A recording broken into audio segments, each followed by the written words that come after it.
শীতকালে বাজারে গেলে যেই সবজিগুলো সবার আগে চোখে পড়ে বা বলা যেতে পারে শীতেই এই সবজিগুলো পাওয়া যায়।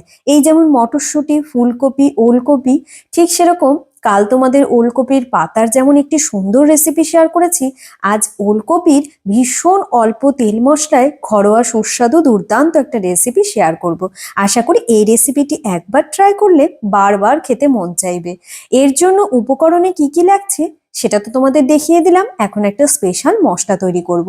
এখানে আছে ধনে, জিরে, গোটা গরম মশলা, শুকনো লঙ্কা, তেজপাতা আর একটু কসুরি মেথি। ভালো করে কিছুক্ষণ কাঠখোলায় ভেজে এটা শুকনো অবস্থায় কিন্তু গুঁড়ো করে রেখে দেব। এবারে কড়াইতে তেল দিয়ে দেব আর দিয়ে দেব বেশ কিছুটা চিড়ে রাখা কাঁচা লঙ্কা। তেল গরম হয়ে গিয়েছে, এবারে এতে একে একে অ্যাড করব ডুমো করে কেটে রাখা ওলকপি এবং পরিমাণ মতো লবণ, হলুদ। ওলকপি একটু সতে করে এতে ডুমো করে কেটে রাখা আলু এবং টমেটো দিয়ে ঢাকা চাপা দিয়ে রেখে দেবো।